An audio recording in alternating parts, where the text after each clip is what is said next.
Welcome back. Welcome. Beautiful day today. And today we're going to discuss Falcon and the Winter Soldier, episode 5, called Truth. This is, in my opinion, easily the best episode of the series. It's the best episode. It's got the best action scenes. We get lovely character development. We get to see Isaiah Bradley again, which is, 10 out of 10 always. And it's so it's very grounded. And I love when superhero shows are grounded and they're actually realistic and they integrate real world problems into the show. I don't know. I've always loved superhero shows like that. Not to say I don't love the outlandish, of course. I just really enjoyed this episode. So let's get into it. So we start off, and John is immediately, this is right after he murdered that guy in public. He runs to like this warehouse. There's a lot going on with him. He's processing Lamar's death. He's processing what he did. He's putting a lot of blame on himself for Lamar's death. He's like real disoriented, seeing red. I mean, he's gone. He's gone. Like, that man looks so dejected. Any morals he had left are completely gone.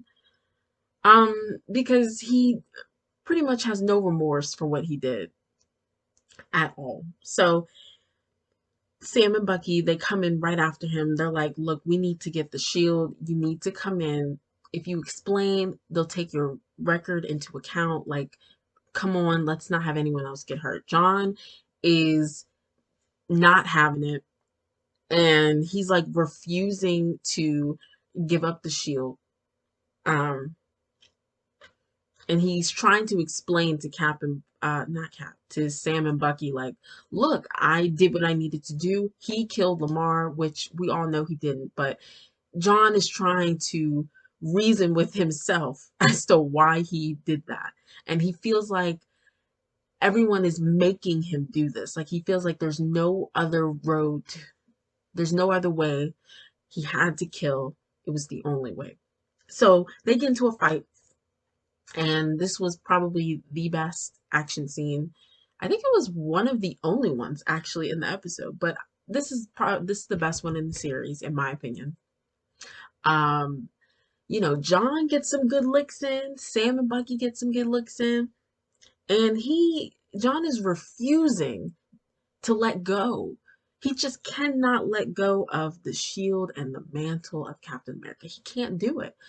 And, him and Bucky kind of hold like a similar relationship to the mantle and the shield. Like, they feel like without it, they're nothing at this point. Like, it's became such a part of him. He can't let it go.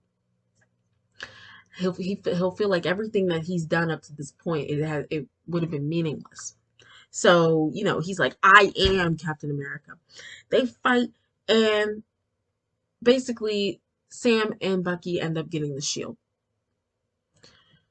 So we move past that. It's a huge deal. Like, I think the government has now taken like jurisdiction over this whole matter. The GRC is conducting raids on the refugee camps, trying to find Carly. Not working. They snatch up all these refugees. And so Carly and the gang find out, and that leads to them going through with their final part of the movement, the final phase. Because Carly is livid, right? So back to what we were doing. John goes to face the disciplinary council, and essentially, I mean, he really just, it's not a good look. Basically, they strip him of the cap title. They strip him of being an agent of the government. Like, you are no longer a part of us. We do not claim you. You know, You're done. So John is trying to defend himself, like, look, I need you to hear me out. I need you to understand the circumstances behind what I did. And they're not having it. John goes off. He's like, look, I did this for you. Like, I lived by your command, your mandate. I did all of this for you, and I did it well. And now that I went out and killed a terrorist, no less, now I'm being punished for it. Something that anyone in this room would have done. Now, this is his rationale. He's not saying all of this, but this is me summarizing his rationale. He feels betrayed by the government because it's like, you built me. This is who I am, and you're punishing me for it. So he he ends up leaving in the middle of the thing while the guy is talking. He's sitting with his wife, and this lady walks up. Now, this was supposed to be a cameo um, for the episode, and her name is Valentina Allegra de Fontaine.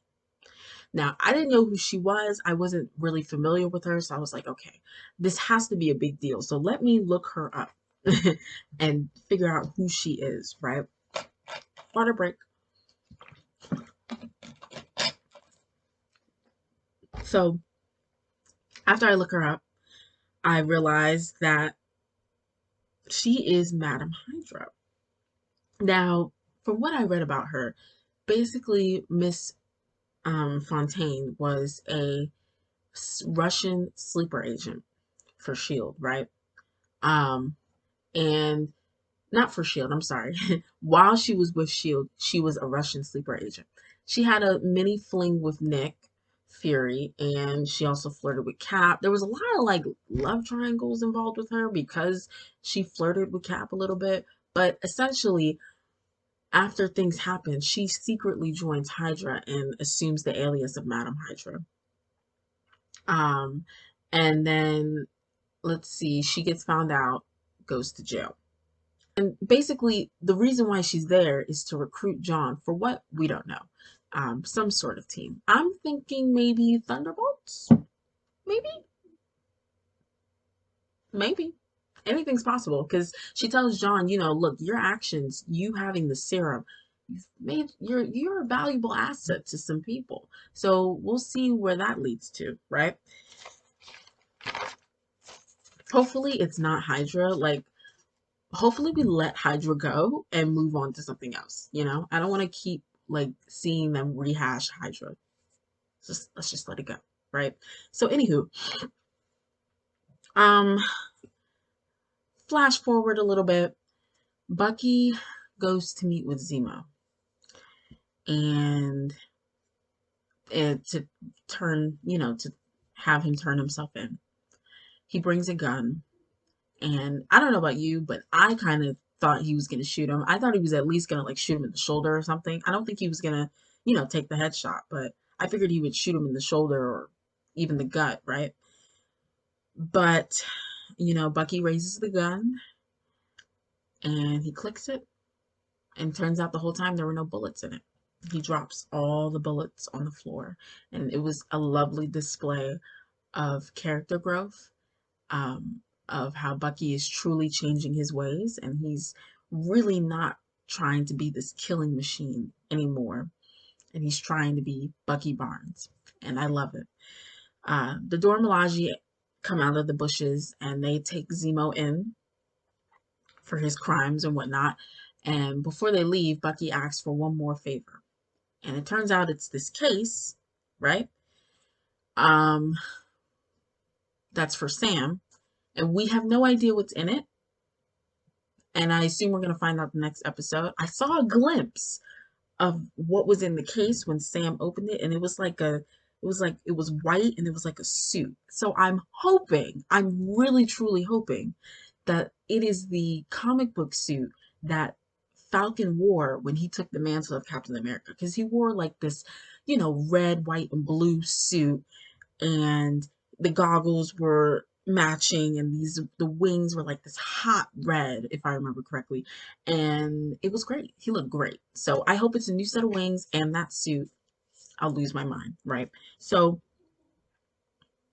After all that happens, Sam goes to meet with Isaiah Bradley, um, presumably to give him the shield. This whole conversation that he has with Isaiah was the best part of the episode. It was so heart wrenching. And, as someone who has read Isaiah's story before, it's still heart wrenching to now see it being played out live action, and just hear him telling his story and what they did to him, really, and how they repaid him for his service to his country. So Sam goes to bring Isaiah the shield. Isaiah's like, I don't want that. That means nothing to me. Like, I don't want any parts of that. So Sam's trying to understand, like, what's going on, what went wrong. And Isaiah begins to tell his story, and he starts with the fact that, you know, they let his wife die not knowing he was alive, which was just super sad. And he starts to recount how he and the others were hit with the serum, but they were told it was a tetanus shot.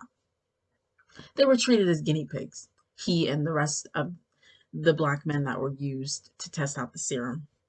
So eventually, those people started to die off because they weren't stable. They couldn't hold on. They couldn't hold on with the serum, and only Isaiah is left now. So after Isaiah was caught for bringing his brothers home from a mission, because they were going to blow up the camp and hide the evidence.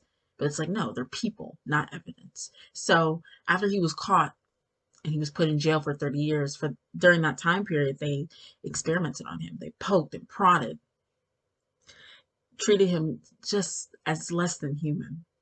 And so it got to the point where this nurse ended up helping him to fake his death.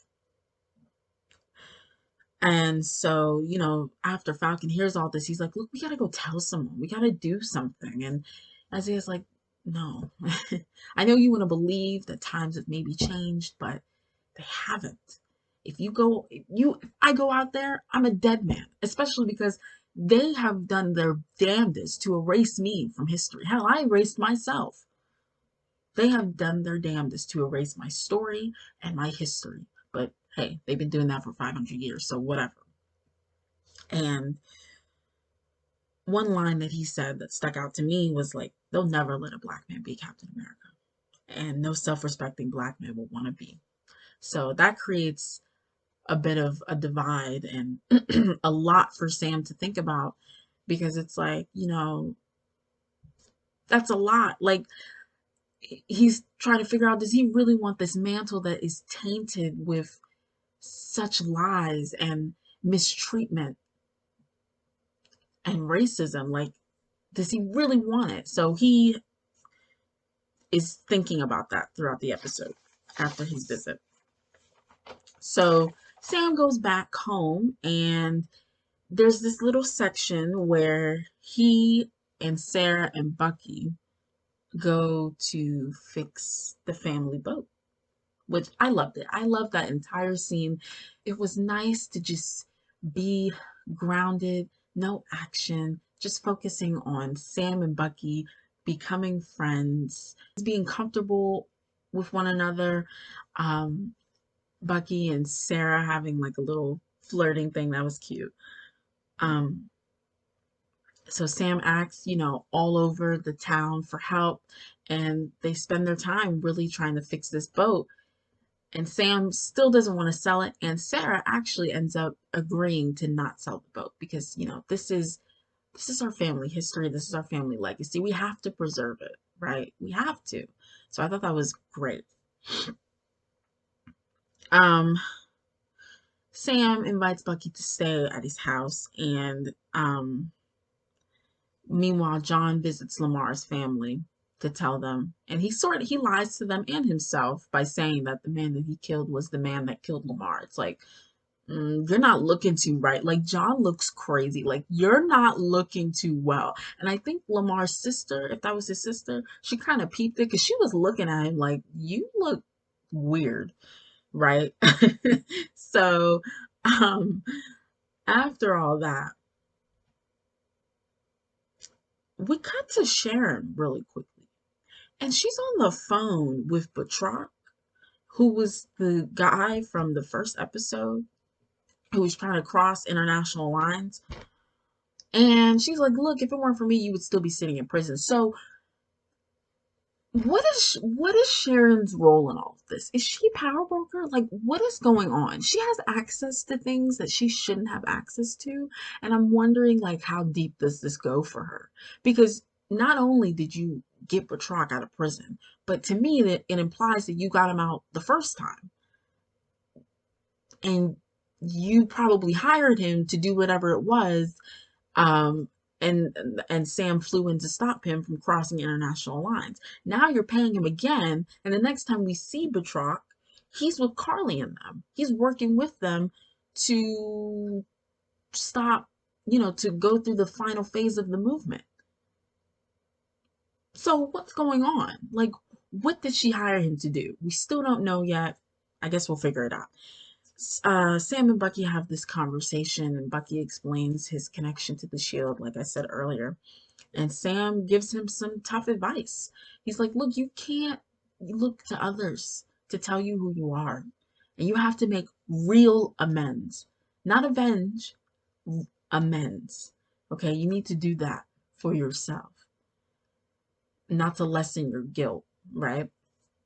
So Sam um, and Bucky, they finally accept one another as partners. I thought that was great.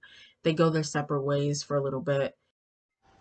I forgot to mention, after Sam had his conversation with Isaiah, he went to go chat with his sister, and he, gave her a little insight, and she was like, "Well, are you really going to let Isaiah tell you what to do next? This is something you need to do for yourself, a decision you need to make for yourself, not on the basis of anyone else, right?" And he comes to the conclusion, he's like, "Well, I just feel like all that sacrifice that he gave, it can't all be for nothing if no one steps up and keeps fighting. Someone that looks like me. So he decides from that point to take the mantle and be Captain America. And yeah, it was beautiful. It was a beautiful moment. Sam learns how to use the shield. He's training himself. I thought that was great. You could clearly see the stuntman in some scenes. I thought that was funny, but whatever. Um, we get to the end of the episode. Carly teams up with Batroc, like I said, and so their final phase to stop the GRC, they're gonna stop the vote. So the GRC is voting on the Patch Act, which would essentially move about 20 million refugees out of the country and into their countries of origin. Again, integrating real world problems. Loved it, right? So they end up stopping the meeting. They shut it down. And we don't know what happens with that. Let's cut to the mid-credit scene, because there is a mid-credit scene. In the mid-credit scene, John is making his own shield. He's making his own shield with what it looks like to be regular metal. So I'm curious as to where this is gonna go. Like, what does this mean? Because we're dealing with regular metal versus vibranium, unless it has a different purpose. But anywho, we have the birth of the U.S. agent, like for real, and he's not going to be working as an agent of the government. So who knows what that's going to look like, because it's not even a gray area with him in terms of like what line he's willing to cross. Like, that man is gone. He's far gone. Like, he's far gone. Like, you murdered someone. For someone like John, sometimes you can't come back from murdering someone in cold blood like that. So, anywho, that was it. That was the gist of the episode. I really, really enjoyed it. I loved how grounded it was. And I cannot wait for this last episode. I don't know what's going to happen. I mean, I hope everything gets wrapped up in a nice bow because this is only 6 episodes. And it's great that they were able to tell the story in 6 episodes. It doesn't feel too rushed to me. If everything is paced really nicely. So hopefully it all comes together and we still get some stuff at the end that hints at what's to come for these characters. I want to know what Sharon's role is. I want to know if she's power broker or not. Something about her is fishy, but we'll see. Anywho, that's it. That's all I have. Thanks for watching. Thanks for listening. And I'll catch you tomorrow with my thoughts on Invincible. Bye.